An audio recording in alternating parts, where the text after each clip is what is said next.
Bosman, gua nggak setuju video lo kemarin. Itu bukan lu banget, itu bukan kita. Demikian suara mitra saya yang keturunan Batak dengan nada keras berkata, lu harus klarifikasi. Kita ini pebisnis, tapi kita bukan oligarki. Emang menurut lu Omnibus Law akan meningkatkan kesejahteraan rakyat? Dia bertanya dengan nada keras. Yang saya jawab, saya nggak percaya. Itu delusi, itu khayalan. Gue setuju, itu khayalan. Nah, lu sendiri yang sejak 6 bulan lalu bilang Omnibus Law produk oligarki. Ya lu harus jelaskan posisi lu dan posisi kita. Sontoloyo, ya sontoloyo. Kalau Omnibus Law nggak akan menyejahterakan rakyat, ya bilang, katakan. Kalimatnya yang meledak-meledak tersebut membuat saya tersadar bahwa hal ini harus juga dibuka dari sisi Sontoloyo melihat fakta. Apa yang kita lihat? Aslinya apa sih muasalnya Omnibus Law itu sampai harus terjadi?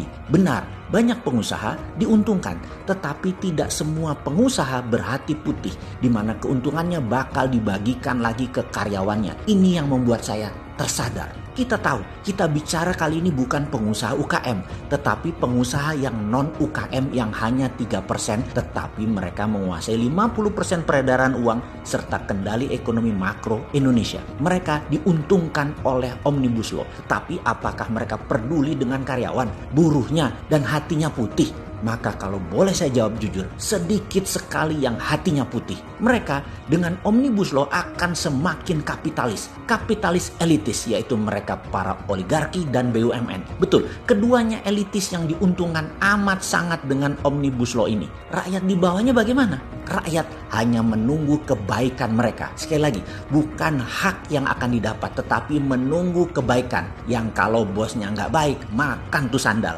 Gigit jari datul rakyat jelata.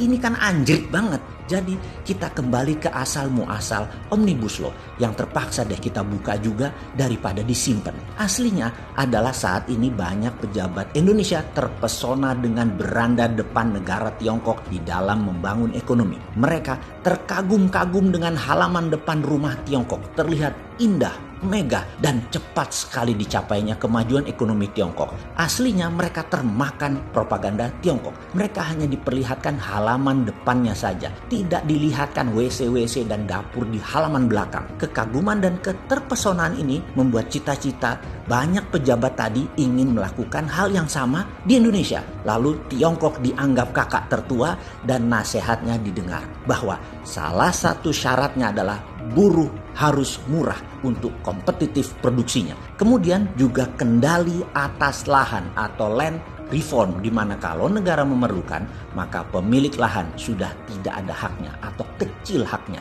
Di negara komunis yang otoriter, hal ini bisa dijalankan. Namun di negara demokrasi, suara rakyat jadi tertindas.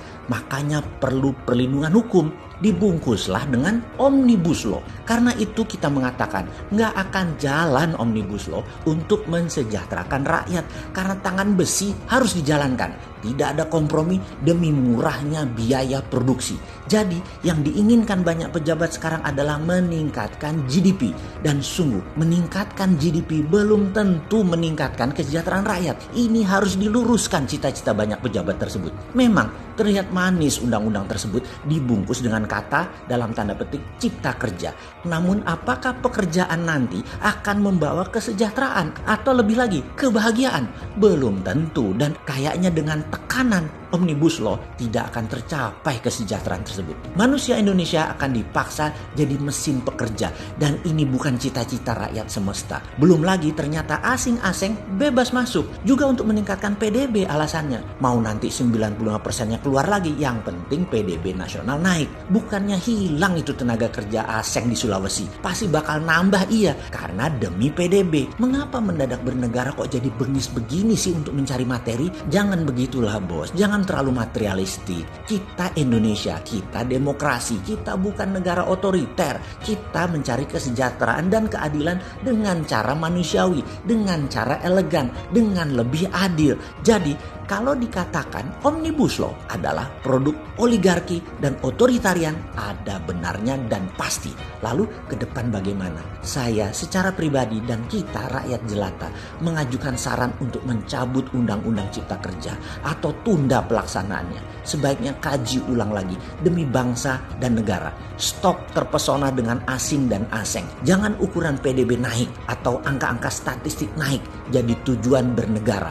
Janganlah. Yang benar adalah rakyat sejahtera. Haknya dijaga, suaranya didengar. Adalah solusi terbaik itu semua.